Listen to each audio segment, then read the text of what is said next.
What's going on, guys? 8BitGlitch79 here, and today we're taking a look at some Sega CD systems I've had in storage for many, many years that I got a great deal on back in the early 2000s, 2000, 2001, 2002 era time.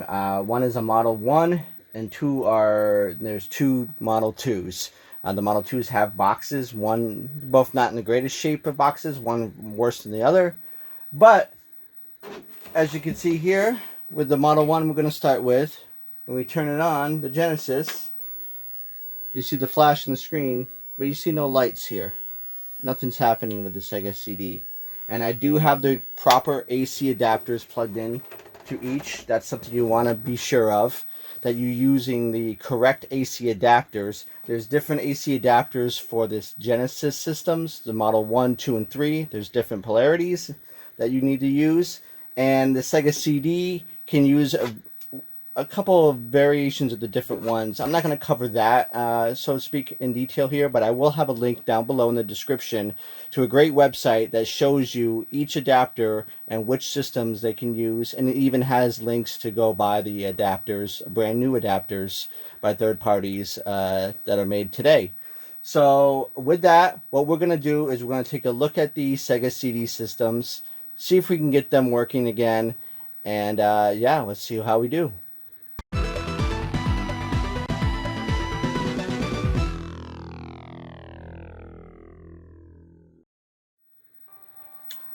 Alright, so my plan with these Sega CD systems is to either sell them as is for parts if I can't get them working, or get them working and sell them as working. And use that money to hopefully get another NES hitter for the collection. Because I already have a working Sega CD Model 2 that I'm perfectly happy with. I don't play Sega CD games all that much, and I'm just perfectly happy with that one. So with that, let's take a look at this Model 1 and see if we can't get it to work. I think I know what the issue is. It's a pretty common issue when there's no power like that. It's usually a fuse on the board. Now, if you don't use the correct polarity or the right AC adapter, what tends to kind of happen, which is good, is it blows in that fuse, keeping your system from any further damage. But once that's blown, there's no more connection that's being made, so no more power going to the board. So we're going to take a look, and there's a way to test that to see if that is the issue, and if that is, it's an easy 2 solder point fix to do. And yeah, so let's take a look. Okay guys, so the first thing you're going to want to do is have a great place to work without clutter, and a place to put your screws so you don't lose them. But you're going to want to flip it over and remove the 6 screws from the bottom. They're pretty easy to find. They're in the corners and in the middle on each side. You need a long screwdriver to reach them. I recommend a magnetized one. But once you remove those, flip the system back over and remove the 2 screws above the port where the Genesis plugs in. Once you have those screws removed, it's easier with 2 hands, but you'll be able to get the top off. You might have to pry it a little bit from where the port is, where the Genesis plugs in. It's a little tight there, but I did that off camera, but you'll get the idea. Just be careful you don't break any plastic, and then just take the top off. And here I'll show you where that fuse is. First I will say hello in the RF shield. And then if you look over here to the left back by the power adapter, it's that right there, that orange yellow looking thing. So what we're going to do to test it is we're basically going to take either a flathead screwdriver, but what I find easier is one of these, you'll see here, trying the flathead screwdriver. You can do it that way, or use one of these kind of tools here. I'm at a loss of words of what they're called, but I think you get the idea. You basically want something metal that you can basically put between the 2 wires under that fuse so you can bridge them together. And when you're doing this, you want to make sure when you go to test this, you're not touching any other metal when doing this. You can use a multimeter to test the polarity and that if there's power going to both ends of the wire, but I just do this method.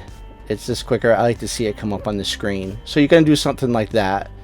I will show you in a second here me testing that in action with the TV. But again, make sure you're not touching any other metal when you do that. So here's a suggestion. So when you're plugging this in without the top on, you're going to want to plug the Genesis in. With the Model 1, it helps that those shields are there because it helps to have the Genesis sit on something. But you might want to put like an empty CD case under between the heat shield, heat RF shield, and the Genesis itself as kind of a little wedge, just to kind of lift the Genesis up on that side. That way you're not putting any stress on the Genesis on the board. And then you're going to want to reach around and go to the side and look under the Genesis and do what I just showed you the close-up of. I found it useful to use some kind of light source so you can see, because you're going to have to get between the Genesis and the Sega CD there. So it's a little tight squeeze, but it's easy to see and not too difficult. I'll struggle a little bit here, as you'll see. Once you get that, whatever you're using, the screwdriver or the hook, the hook pick or any other kind of pick, you get it to bridge the two wires on the fuse so that you're basically bypassing the fuse. You can turn the Genesis on, and if it comes on, the Sega CD that is, well, then that's the issue. It's that fuse is blown and needs to be replaced. So in a second here, once I get it positioned right, sometimes it happens right away, and sometimes you're fishing around trying to get it lined up just right. But here I go. Turn it on, and there we go. We got a BIOS screen. So we have to replace that fuse. That's excellent news.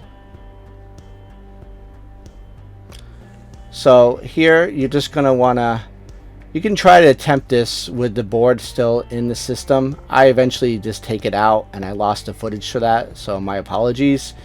But you're basically going to want to take some wire cutters and just clip that out, the two wires ends, and pop it out. So here it is. Sorry I lost that footage, but you get the idea. You just snip the two ends at the bottom closest to the board as you can, and here are the replacement fuses. I bought a pack of 10 because it just made sense. It was just cheaper that way, and I'll have a link to those down in the description. But here's one of the new ones, and what you're going to want to do is, I struggle a little bit because I'm doing it one-handed holding the camera, but you're basically going to want to bend the wires down, and you can make it match like the old one where they had the fuse kind of on one side. I opted to do the fuse at the top and have the two wires coming straight down. I thought that made a little bit more sense. You're gonna want to trim the wire because they're gonna be too long, because you don't want the fuse to be too tall in the system, or you won't be able to shut the top. But you'll clip them down enough, and then you just basically tack them with solder. Alright guys, so we're done. We got it in, we got it all back together. Now, something I would suggest for you that I'm not doing because I'm testing Fate is I would test it again with the CD, the top of the CD, Sega CD off, and just use the shim of the CD case technique just to try it to make sure everything works before you put the rest of it back together. It's bad luck to put everything back together and then do your test. As anybody who's built computers knows that before you do your first boot, you never put the side panels on until you do one boot to make sure everything's working, because it's inevitable when you put those side panels on, something's not going to work and you're going to have to take it all off again. It's just a little superstitious thing when it comes to electronics and fixing and building things. But we're going to test Fate because I put it all back together.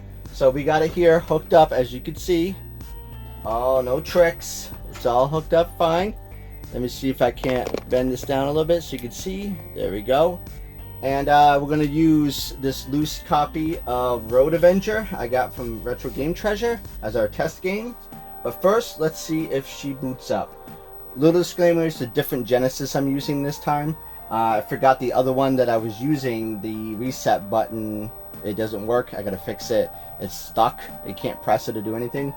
And you need that to open the disc tray for a Model 1.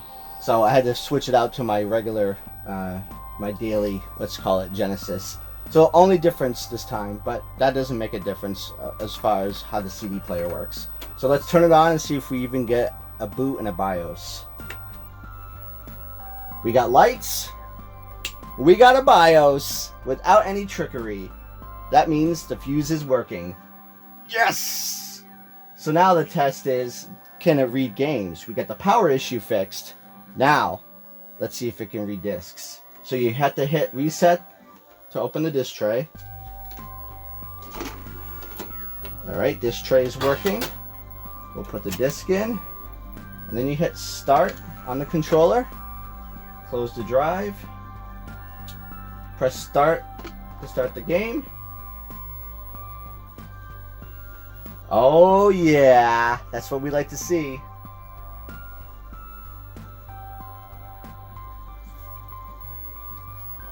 Looks like we got ourselves a working Model 1 Sega CD system ready to go out the door to a new customer, for somebody to enjoy in their home, and for me to earn some money for another NES heavy hitter. Awesome. Yeah, let's play a little bit of this. From my understanding, this is kind of like a Dragon's Lair type game, where it's like a movie. Let's see options. No use. Left and right. A is turbo, B is brake, C is turbo. Okay.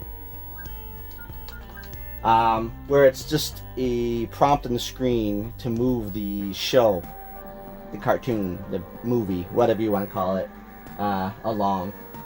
So it's like quick time events. Alright. Oh, I didn't hit it, I guess, right? Ooh, Crasherino. Let's try that again.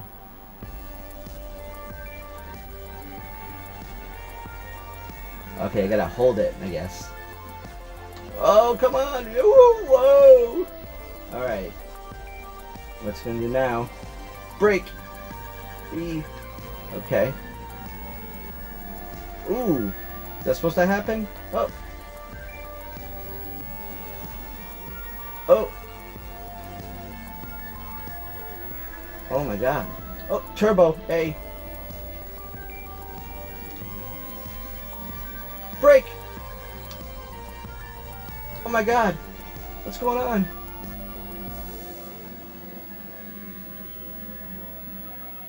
Turbo.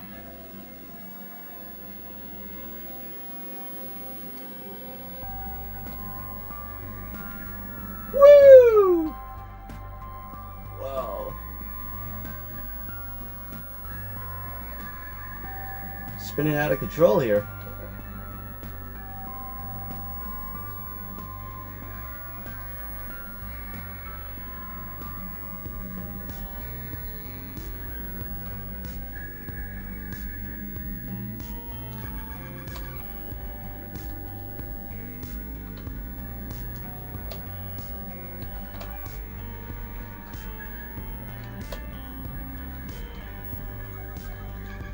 Oh, I hit brake, not turbo.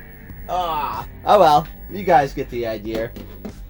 So we got it working. So now we got two Model 2 systems that I think are having the same issue. So if you want to see a video on that, I'll do a part 2 of that. Show you in the Model 2 and how to fix it, and where the fuse is on that one and how to fix it. And we'll see if we'll get those working and out the door as well. So with that, this is 8-Bit Glitch 79, and I'm glitching out.